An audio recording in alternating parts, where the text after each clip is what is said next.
شنآن قوم قوم کا بوجھ ڈھالا اس پر اللہ تعجلوا کہ تم عدل نہ کرو، عدل کرو، وہ عدل زیادہ اقرب للتقویٰ ہے، اور ڈرو اللہ تعالیٰ سے، بے شک اللہ تعالیٰ خبیر ہے اس کارروائی سے جو تم کرتے۔ وعدہ کہ اللہ نے ان لوگوں سے جو ایمان لائے اور عمل کی اچھے، ان کے لیے مغفرت ہوگی اور اجر عظیم ہوگا، اور وہ لوگ جنہوں نے کفر کیا اور تکذیب کی ہماری آیات کی وہ اصحاب الجحیم ہیں۔ اے لوگوں جو ایمان لائے، یاد کرو اللہ کی نعمتوں کو جو تم پر ہوئی، جب ارادہ کیا، قصد کیا، ہما یا ہم قصد کیا ہے قوم نے اس کا کہ پھیلائے تمہاری طرف اپنے ہاتھوں کو، بس اللہ تعالیٰ نے ان کے ہاتھوں کو روکا تم سے، اور ڈرو اللہ تعالیٰ سے، اور اللہ تعالیٰ پر پس چاہیے کہ توکل کریں۔ ربط آسان ربط یہ ہے کہ طہارت کی دو قسمیں ہیں، ایک طہارت باطنی ہے جس کو ایمان کہتے ہیں، اوپر اس طہارت باطنی کا ذکر تھا کہ ایمان من یکفر بالایمان فقد حبط عملہ۔ اب طہارت ظاہری کا ذکر فرماتے ہیں کہ وضو نہ ہو نماز نہیں ہوتی، غسل نہ ہو نماز نہیں ہوتی، تیمم نہ ہو نماز نہیں ہوتی، تو یہ طہارت ظاہری۔ وضو میں 4 فرائض ہیں، وہ خود قرآن میں منصوص ہیں۔ اذا قمتم الى الصلاۃ فاغسلوا وجوہکم، اپنے چہرے پیشانی کے بالوں سے تھوڑی کے نیچے تک، ایک کان کی لو سے دوسری کان کی لو، ہاتھوں کو الی المرافق، جہاں علاج جو ہے یہ غائب نہیں ہے، کونیوں اس میں شامل ہے، اسقاط ماورا کے لیے کونیوں سمیت دھو گے، اور سروں کا مسح، اور اپنے پاؤں کو دھو۔ ارجلکم کا عطف ہے مغسولات پر، ایدیکم اور وجوہکم، پاؤں کو دھو، الی الکعبین، ٹخنوں سمیت، یہ بھی علاج اسقاط ماورا کے لیے ہے، یہ غائب کے لیے نہیں ہے۔ یہ 4 فریضے ہیں۔ اگر بیمار جنبی ہو فتطہروا، پس خوب طہارت کرو، کیونکہ زیادت حرف تدل والا زیادت المعنی، وہ یہ ہے کہ کلی کرو، ناک میں پانی ڈالو، کیونکہ تحت کل شعرۃ جنابۃ، تو ناک میں بھی تو پانی ہوتے ہیں۔ آگے فرمایا ان کنتم مرضی علی سفر الی قولی وایدیکم منہ، کل گزر چکی۔ اللہ تعالیٰ نہیں ارادہ کرتا کہ تم پر تنگی کرے، پہلے لوگوں پر یوں تنگی تھی، تیمم کی اجازت ان کو نہ تھی، اللہ تعالیٰ نے ان پر ارادہ کرتا ہے کہ تمہیں پاک کرے۔ وَلِيُتِمَّ نِعْمَتَهُ، اللہ اپنی نعمت مکمل کرنا چاہتا ہے تاکہ تم شکریہ ادا کرو۔ اوپر اللہ تعالیٰ کی نعمت کا ذکر تھا، آگے بھی نعمتوں کو رب تعالیٰ بیان فرماتے ہیں، وَاذْكُرُوا نِعْمَتَ اللَّهِ عَلَيْكُمْ، اللہ کی نعمتوں کو یاد کرو۔ اللہ نے تمہیں پیدا کیا، اللہ نے تمہیں ہاتھ دیے، پاؤں دیے، آنکھیں دی، سمجھ دی۔ وَإِن تَعُدُّوا نِعْمَتَ اللَّهِ لَا تُحْصُوهَا، خدا کی نعمتوں کو کون گن سکتا ہے؟ اور وہ وعدہ جو رب نے تم سے دیا، اذل والدین الست بربکم قالوا بلا، پھر دنیا میں آئے تو تم نے کہا کہ قبل تو جمیع احکام ہی، یہ سب وعدے رب کے پورے، جب تم نے کہا سنا اور اطاعت، اللہ سے ڈرو، حلیم بذات شروع۔ رب بیان القرآن وغیرہ میں یہ پہلا حکم تھا انسان کا اپنی ذات کے متعلق، وضو کرو، غسل کرو، تیمم کرو، تو اپنے ذات کے بارے میں بھی خیرخواہ ہونا چاہیے۔ اگلا حکم ہے دوسروں کے بارے میں کہ دوسروں کے ساتھ بھی انصاف سے پیش۔ یا ایھا الذین آمنوا کونوا قوامین للہ شہداء، پابندی کے ساتھ قائم رہو، گواہ بن کے انصاف، دوسروں کے ساتھ معاملو گواہی، نہ کسی کو پھنساؤ، نہ کسی کی رعایت کرو، صحیح معنی میں گواہی۔ اور قوم کا بغض تمہیں اس پر نہ آمادہ کرے کہ تم زیادتی کرو، نہ، اعدلوا اقرب للتقویٰ واتقوا اللہ ان اللہ خبیر بما تعملون۔ اللہ نے ان لوگوں سے وعدہ کیا جو ایمان لائے، نیک عمل کیے، مغفرت بھی ہوگی، اجر عظیم بھی، اور جنہوں نے کفر کیا، تکذیب کی، اصحاب الجحیم۔ آگے ایک خاص نعمت کا ذکر کرتے یا الذین آمنوا اذکروا نعمت اللہ علیکم. وہ نعمت کیا تھی؟ ایک تفسیر اس کی یہ کرتے ہیں کہ ایک موقع پر مشرکین مکہ نے ابتدائی دور میں مسلمانوں کے خلاف ایک سازش بنائی کہ ان کو چن چن کر کے قتل کرو. کیوں؟ یہ دن بدن پھیلتے رہیں گے، تمہارے عقیدے پر زد پڑے گی اور تمہارے لیے مشکلات پیدا ہوں. یہ مشورہ کیا. ان میں سے بعض نے کہا بھئی تمہارا کیا بگاڑتے ہیں، پڑھتے کلمہ تو اپنی جگہ پڑھ دو. انہوں نے قتل کا ارادہ کیا، رب نے اسباب ایسے پیدا کیے کہ ان کے ہاتھ آگے نہ بڑھے، اپنا منصوبہ نہ پورا کر سکے. دوسری تفسیر یہ ہے، وہ آگے آئے گی سورۃ الفتح میں، کہ انہوں نے حضرت صلی اللہ علیہ وسلم کے خلاف، صحابہ کے خلاف منظم طریقے پر حملہ کر کے قتل کرنا چاہا، رب نے بچایا. وہ سورۃ الفتح میں انشاءاللہ آئے گی. یاد کر اللہ کی نعمت کو. جب قوم نے ارادہ کیا کہ اپنے ہاتھ پھیلائیں، اللہ نے ہاتھ روک. ڈرو اللہ تعالیٰ سے، وعلی اللہ فلیتوکل وَلَقَدْ أَخَذَ اللَّهُ، اور البتہ تاکید سے لیا اللہ نے وعدہ بنی اسرائیل، اور بھیجے ہم نے ان میں 12 نقیباً لیڈر، سردار، اور کہا اللہ تعالیٰ نے بے شک میں تمہارے ساتھ ہوں، البتہ اگر تم نے قائم کی نماز اور دی تم نے زکوٰۃ اور ایمان لائے میرے رسولوں پر اور ان کی تعظیم کی تم نے اور قرض دیا تم نے اللہ تعالیٰ کو قرض حسن، البتہ ضرور میں مٹا دوں گا تم سے تمہاری خطائیں، اور البتہ ضرور داخل کروں گا تمہیں جنات تجری من تحتها الانہار میں. پر جس نے کفر کیا اس کے بعد پس تاکید سے بہتیا سیدھے راستے سے، فبما نقضہم، پس بسبب توڑ دینے ان کے وعدے کو، لعناہم، ہم نے ان پر لعنت اور کیے ہم نے ان کے دل سخت. یحرفون، وہ تحریف کرتے ہیں کلمات میں ان کی جگہوں سے، اور بھول گئے وہ حصہ جو مما اس چیز کا ذکروا بھی جو یاد دہانی کے طور پر ان کو دیا گیا تھا. ولا تزال، اور ہمیشہ تو تطلع، اطلاع پاتا رہے گا، اعلی خائنۃ منہم، ان میں سے کسی نہ کسی کی خیانت، مگر بہت تھوڑے ان میں سے. فاعف عنہم، پس درگزر کر ان سے، معاف کر ان کو اور درگزر کر، بے شک اللہ تعالیٰ پسند کرتا ہے محسنین. اور ان لوگوں سے بھی جنہوں نے کہا انا نصارا، ہم نے ان سے بھی وعدہ لیا، پس انہوں نے بھی بلا دیا حصہ جو ان کو یاد دہانی کے طور پر دیا گیا تھا. بس ہم نے بھڑکا دی ان کے درمیان دشمنی اور بغض قیامت کے دن تک، اور ان قریب اللہ ان کو خبر دے گا اس کارروائی کی جو وہ کرتے. اے اہل کتاب، تحقیق سے آ چکا تمہارے پاس رسول ہمارا، بیان کرتے ہیں تمہارے لیے بہت سی چیزیں کہ تھے تم چھپاتے کتاب سے، اور درگزر کرتے ہیں بہت سی چیزوں سے. تحقیق سے آ چکا تمہارے پاس اللہ کی طرف سے نور اور کتاب مبین، ہدایت دیتے رب تعالیٰ اس کے ذریعے اس کو کہ جس نے پیروی کی اس کے راستوں کی، اس کی رضا کی، سبل السلام، سلامتی کے راستوں، اور نکالتے ان کو اندھیروں سے نور کی طرف بھیجنے، اور رہنمائی کرتے ہیں ان کی اپنے صراط مستقیم کی طرف. البتہ تحقیق سے کفر کیا ان لوگوں نے جنہوں نے کہا ان اللہ هو المسیح ابن مریم، بے شک اللہ تعالیٰ وہ مسیح ابن مریم.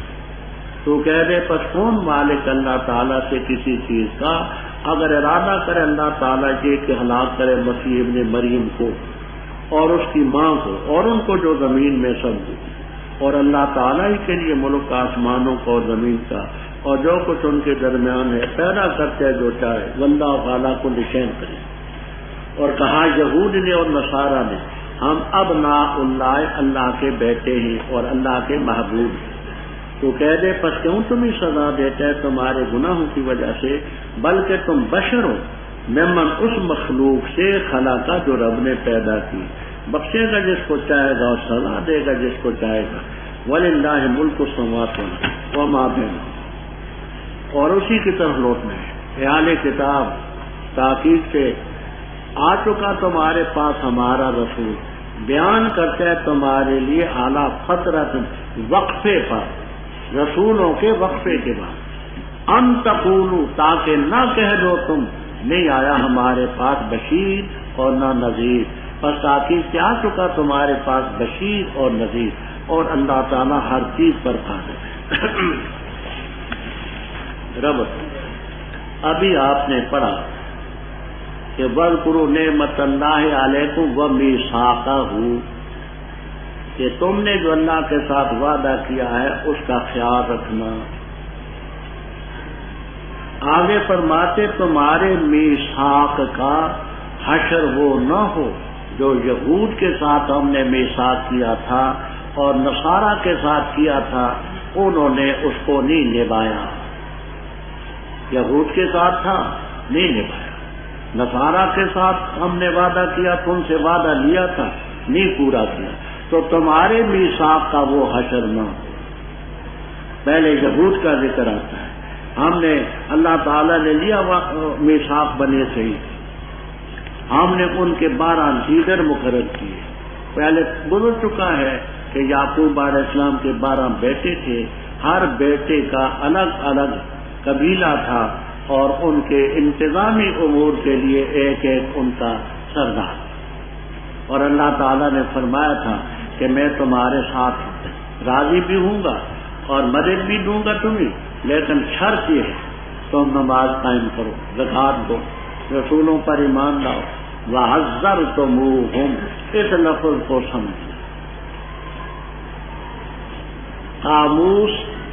قاموس لغت کی کتاب ہے، مختار الصحاح لغت کی کتاب ہے، منتہی العرب لغت کی کتاب، اور بھی کتابوں میں ہے۔ ان کے حوالے سے نقل کرتے ہیں مفسرین کرام رحمہم اللہ تعالی، التعزیر المنع والرد، تعزیر کے معنی ہے روکنا اور رد کرنا، المنع التعزیر المنع والرد، تعزیر کی حد اس سزا کو کہتے ہیں جو شریعت نے مقرر کی ہو، فقہی طور پر تعزیر اس سزا کو کہتے ہیں جو قاضی اپنی ثوابدید سے مجرم ہوتے ہیں، الحد والتعزیر۔ تو تعزیر کو اس لیے تعزیر کہتے ہیں کہ مجرم کو گناہ سے جرم سے روکتی ہے، تو لفظی معنی تعزیر کے ہیں روکنا، منع۔ اب لازمی معنی جو ہیں اس کے معنی عزت کرنا، احترام کرنا۔ وہ کیسے؟ سمجھانے کے لیے کہتا ہوں، مثلا میں یہاں بیٹھا ہوں، کوئی شخص آ کر کے مجھ پر ظالمانہ حملہ کرنا چاہے، زخمی کرنا چاہے، قتل کرنا چاہے، آپ حضرات استاد سمجھ کر کے اس کو پیچھے ہٹا دیں، روک دیں اور میری جان بچائیں، تو یہ تعزیر ہوگی، اور یہ تب ہوگی کہ اصل کے ساتھ کچھ احترام کا، تعظیم کا معاملہ ہو۔ جس کا احترام نہیں، کوئی نہیں روکتا، مارے کوئی مارے۔ تو اصل تعزیر کے معنی المنع والرد، اور یہ وہاں دشمن کو روکتے ہیں جہاں اصل کے ساتھ کچھ نسبت تعظیم۔ اب لازمی معنی اس کا کرتے ہیں تم ان کی تعظیم کرو، احترام کرو، اور اللہ کو قرض دو، قرض حسن۔ وجہ تشبیہ گزر چکی ہے کہ جیسے قرض دینے والا یہ جانتا ہے کہ میں دوں گا، دینے والا جانتا ہے کہ میں نے رقم دینی ہے، تو جو اللہ کی رضا کے لیے تم کرو گے تمہیں ضرور ملے۔ صرف تشبیہ اس بات ہے، میں مٹاؤں گا تمہاری خطائیں، داخل کروں گا جنات تجری من تحتها الانہار، جس نے انکار کیا اس کے بعد تو سیدھے راستے سے گئے۔ فبما نقضهم ما مزیدۃ با سبب، پس بسبب توڑنے کے ان کو، ان کے وعدے کو، لعناہم، ہم نے ان پر لعنت کی۔ اسی لعنہ کا وعدہ ہم نے پہلے کیا کہ خود قرآن میں ہوا، انہوں نے وعدہ نہیں نبھایا، اور ان کے دل ہم نے سخت کر دیے۔ اور سخت قلبی کا نتیجہ یہ ہے یحرفون الکلمہ، کلمات کو بدلتے ان کی جگہ سے۔ جو لوگ تحریف لفظی کے قائم تو کہتے ہیں لفظ بدلتے ہیں، جمہور اسی طرح، اور جو تحریف معنوی کے قائم ہیں وہ کہتے ہیں کہ لفظ ان کی جگہوں سے پھیرتے ہیں، یعنی مانا اور کرتے ہیں، اور بھول گئے وہ حصہ جو ان کو یاد دہانی کے طور پر دیا گیا۔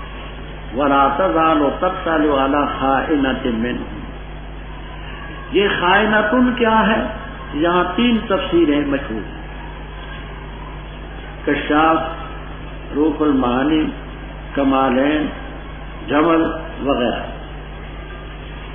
ایک یہ ہے کہ یہ خائنتن جو ہے مصدر ہے بروزن حافیہ، حاسبہ، کاذبہ، مانا یہ ہے کہ تو ہمیشہ مطلع ہوتا رہے گا ان کی خیانت پر۔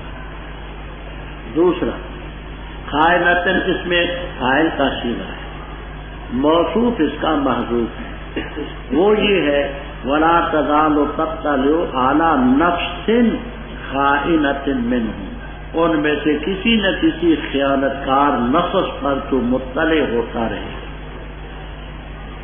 تیسرا یہ کہ یہ خائنتن صفت و شخصن کی، فردن کی، تو ہمیشہ اطلاع پاتا رہے گا ان میں سے کسی خیانت کار شخص اور فرد۔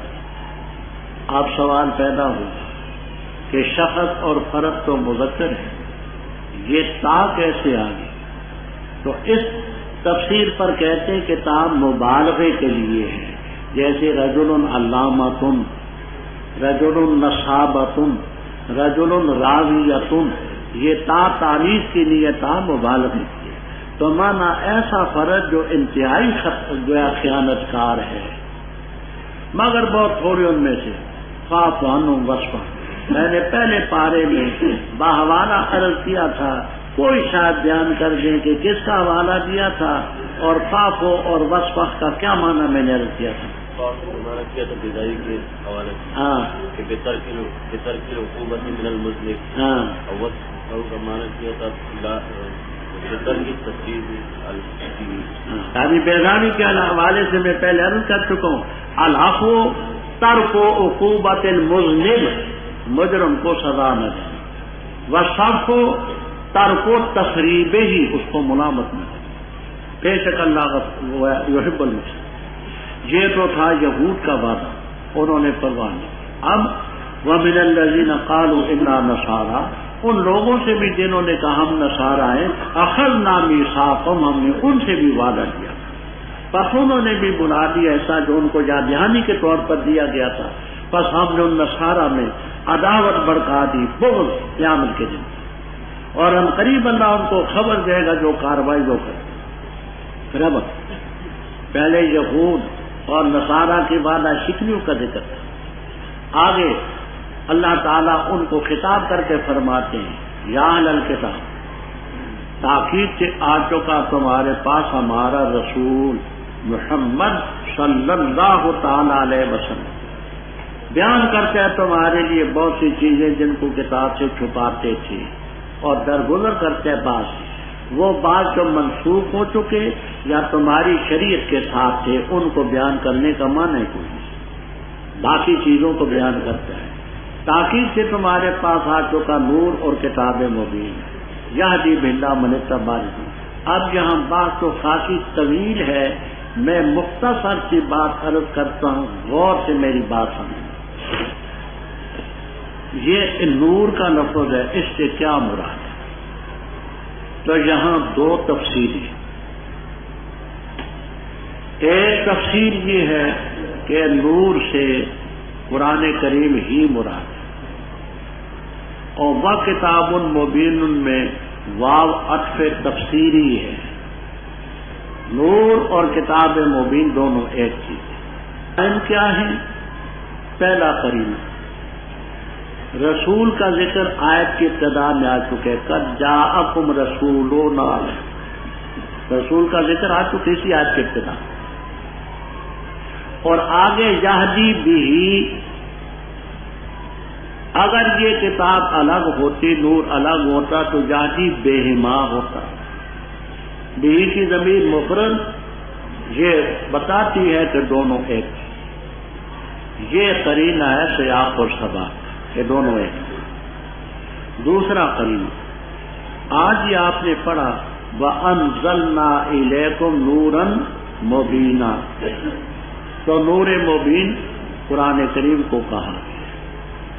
تیسرا قرینہ آگے آپ پڑھیں گے وآمنوا باللہ ورسولہ والنور الذی انزلنا، اللہ پر ایمان لاؤ، اللہ کے رسول پر ایمان لاؤ، اور اس نور پر جو ہم نے نازل کیا، تو اس نور سے بھی قرآن مراد ہے۔ اور ایک مقام پر والنور الذی انزل معہ کے لفظ ہے، اس سے بھی نور سے قرآن مراد ہے۔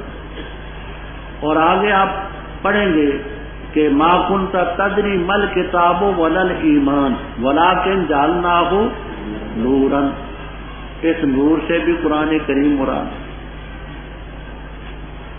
اور اس کے علاوہ آگے اسی پارے میں آپ آج ہی کے سبق میں انشاءاللہ پڑھیں گے کہ اللہ تعالیٰ نے تورات اور انجیل کی صفت بھی نور بیان کی، انا انزلنا التوراۃ فیہا ھدی ونور۔ انجیل کے متعلق بھی آئے گا، ہم نے انجیل نازل کی فیہ ھدی ونور۔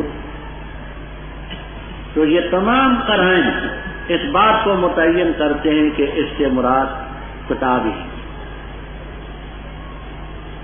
دوسری بات یہ ہے کہ نور سے مراد ہوں حضرت صلی اللہ علیہ وسلم کی ذات گرامی۔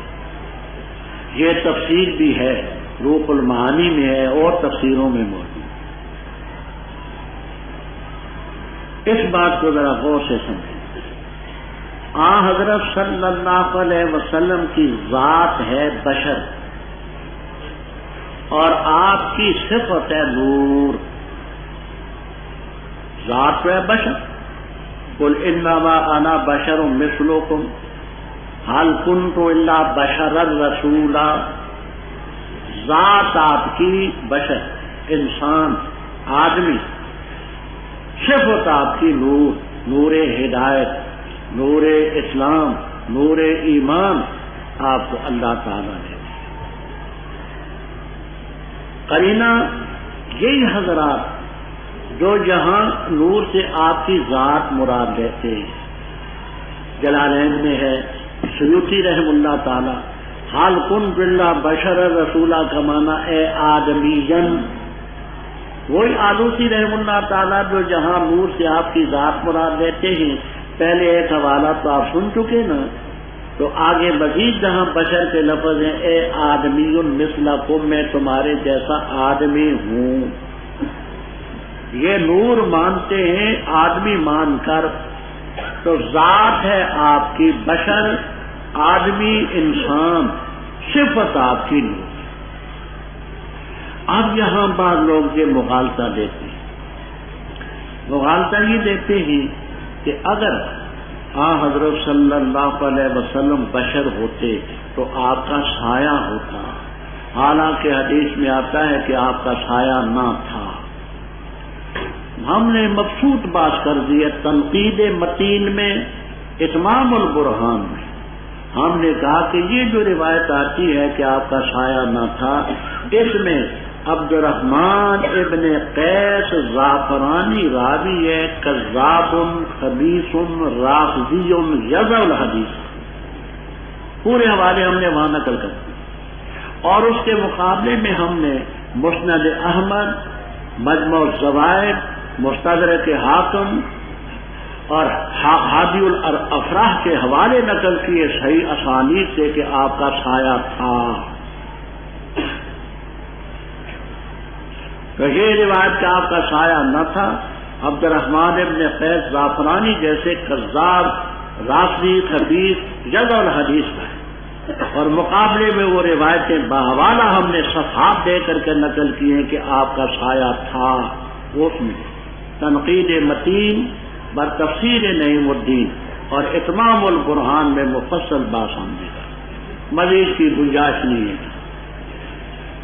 فرمایا جس نے اللہ کی رضا کی پیروی کی، سبل السلام، یہاں دیکھیے سبل کا لفظ بولا ہے، اس سے معلوم ہوا کہ سلامتی کا سبیل نہیں سبل ہے۔ اس پر ہم نے الکلام المفید میں حوالے دیے، بات کی ہے کہ اس سے یہ جتنے فروعی گویا کے مسالک ہیں، حنفی، شافعی، مالکی، حنبلی، کشتی، سروردی، قادری، یہ سب اس کا مصداق ہے، سبل السلام ہی ہے، اور نکالتے ان کو اندھیروں سے نور کی طرف بھیجنی، وَيَهْدِي إِلَىٰ صِرَاطٍ مُّسْتَقِيمٍ۔ رب آج آپ پڑھ چکے ہیں عیسائیوں کے 3 گروہ، 2 کا ذکر تو پہلے ہوا، ثلاثہ کہنے والوں کا ذکر بھی سنا، اور آگے یہ بھی سنا تھا کہ اللہ تعالیٰ کے لیے کوئی ولد نہیں ہے۔ یہ دیکھیے آج ہی پڑھا تھا، وَلَا تَقُولُوا ثَلَاثَةٌ، اس میں کس فرقے کا ذکر تھا؟ ملکائیہ۔ آگے سبحان یکون لہ ولد، اس سے کس فرقے کا رد تھا؟ نستوریہ۔